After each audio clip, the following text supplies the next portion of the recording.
ऊपर स्वर्ग में देवदूत रहते थे। वे दिव्य प्रकाश में नहाते थे। उनके दिन भक्ति के गीतों से भरे होते थे। एक दिन स्वर्ग में सन्नाटा छा गया।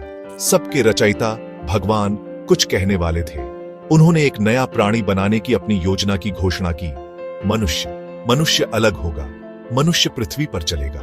मनुष्य के पास अपनी मर्जी होगी। स्वर्ग में उत्साह छा गया। देवदूतों ने पहले कभी ऐसा कुछ नहीं देखा था।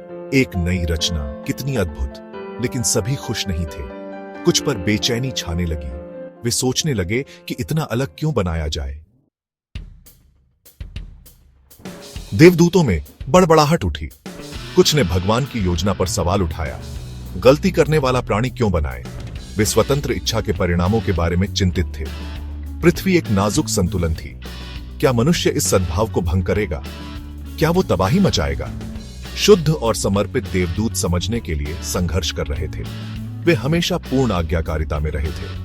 स्वतंत्र इच्छा वाले प्राणी का विचार उनके लिए पराया था। वे अज्ञात से डरते थे और इसलिए उन्होंने अपने रचयिता से संपर्क करने का फैसला किया।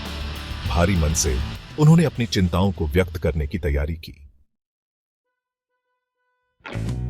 देवदूत भगवान के सामने इकट्ठे हुए। पूरे सम्मान के साथ उन्होंने अपनी चिंताओं को प्रस्तुत किया। हे प्रभु, उन्होंने विनती की, ऐसे अंधेरे में सक्षम प्राणी क्यों बनाए? उन्होंने अपने डर, पृथ्वी के प्रति अपने प्रेम और अपनी उलझन के बारे में बताया। उन्होंने भगवान को अपनी अटूट भक्ति की याद दिलाई। हमने हमेशा आपकी ईमानदारी से सेवा की है, उन्होंने कहा। हमसे इतना अलग कुछ क्यों बनाए?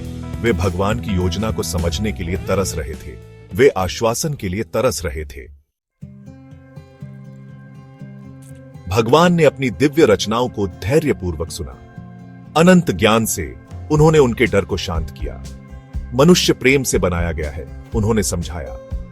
उसे सही और गलत के बीच चुनाव करने की आजादी दी गई है।